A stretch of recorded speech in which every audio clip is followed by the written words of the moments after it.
our chapter Understanding Quadrilaterals.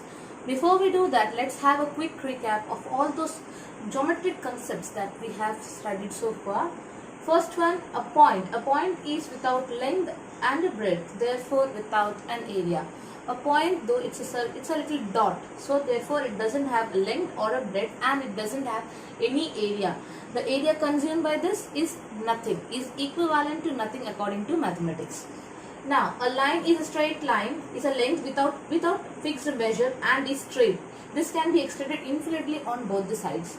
Here, specification about the line is it is a length without a fixed measure, means you can extend it on either side and it has to be straight. You cannot have a curvy line there.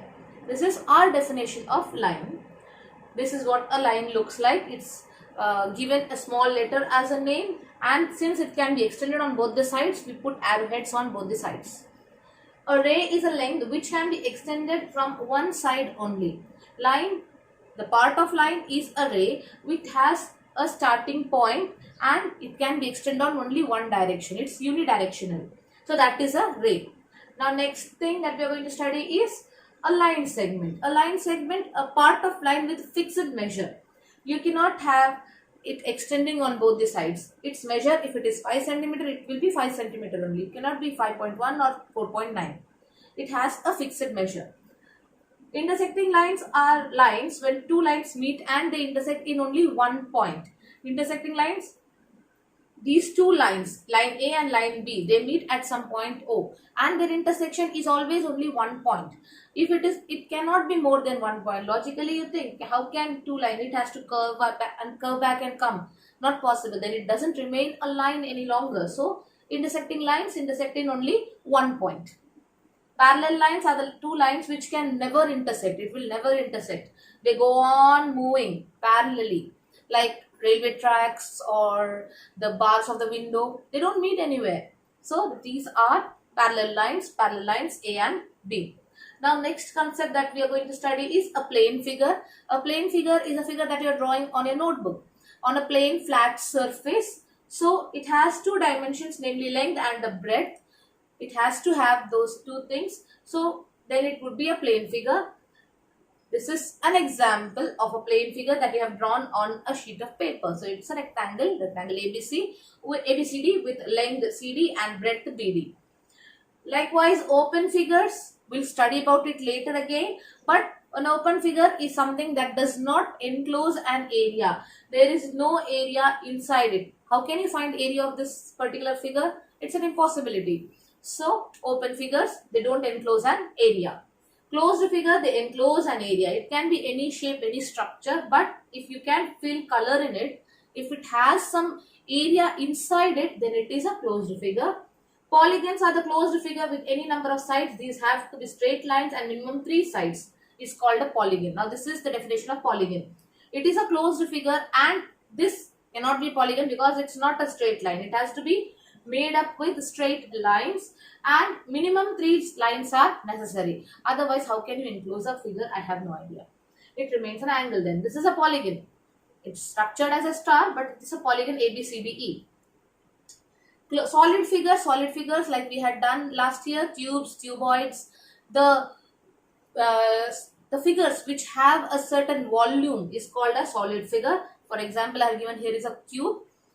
Now, let's understand curves. Like I said, lines are straight. It cannot curve. So, what are curves? Let us see that. This is a simple curve. Just a dawdling. It's a curve. You don't overlap one on another. That is simple curve.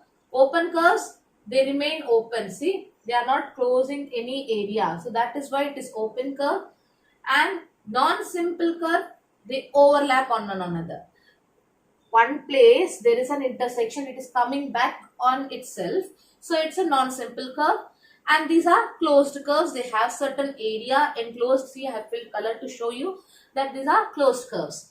Now a simple curve, an example here, this is also a simple curve. Curve doesn't necessarily mean that it has to be curvy, it has to be rounded or anything. It can be straight line. Line is also a curve, but it's called a straight curve. So this is also a curve. It is an angle basically for us.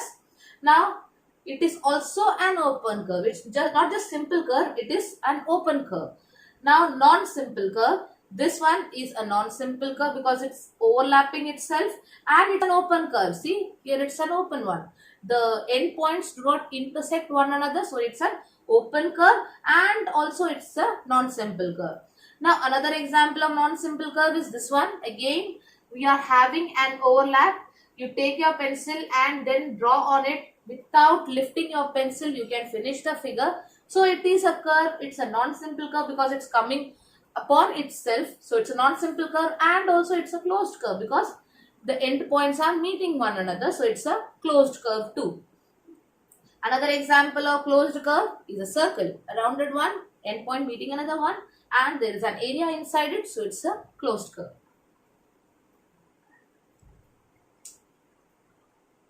Now, simple closed curves made up of only line segments is called as polygon. Now, here we have set of figures made up of line segments, but not all of them are polygons. How come these are polygons? Because they do not overlap one on another. They are enclosing only one area. So these are polygons, whereas these, see, the endpoints are not intersecting, so it's not polygon. Here it is overlapping on one another, so they have three different parts of area. So this is again not a polygon. Again, here the figure is open, so it's not a polygon. That's why they are not polygons, and these are polygons. Now let us see the classification of polygons. Polygons are classified basically according to their sides. If there are 3 sides, you have a triangle, 4 sides quadrilateral, 5 sides a pentagon, 6 sides a hexagon, 7 sides heptagon, 8 octagon, 9 nonagon, 10 decagon. 10-sided figure, so it's a decagon. So all these are polygons based on the side. Now a regular polygon, a term that we come across in geometry most of the time is regular polygon. Regular polygons are the polygons whose sides are all equal. All the line segments that comprise this polygon are equal to one another. Now let's see a regular polygon, triangle. Now if all the sides of a triangle are equal, then we call it as an equilateral triangle. Likewise, if all the sides of a quadrilateral are equal, then we call it a square. If all the sides of a pentagon are equal, then we just add a suffix regular and call it a regular pentagon. So likewise, a hexagon, a regular hexagon. This is how we call the names. Now, convex and concave quadrilateral. Convex, concave. These terms you might have come across in your science. The same concept is there, but we don't really mean the terms as in science. Now, what are convex and concave? Convex is this one, concave is this one. Why are they convex and concave? Convex are the quadrilaterals whose angles are not more than 180.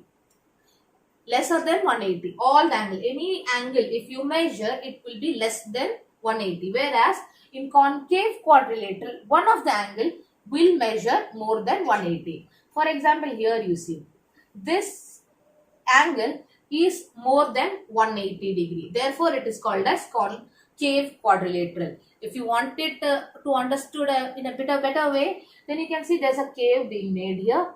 So it is concave. Alright. Convex, concave. All the angles, each of the angle of this quadrilateral measure less than 180. One of the angles, only one of the angles of this quadrilateral measure more than 180. That is a differentiating factor between convex and concave quadrilateral. Now we come to the activity. In this activity, we are having an aim to prove that the sum of all the angles of this quadrilateral is 360. Any quadrilateral, let it be convex or concave, all the angles put together gives you 360 degree only. So how do we do that? First, you will get a piece of paper, draw such lines on it, and then cut it according to the line. Now I have colored it in different colors so that it's easier to understand, and put each of the angle as numbers 1, 2, 3, 4. You can have any quadrilateral you want. Here I have taken rectangle.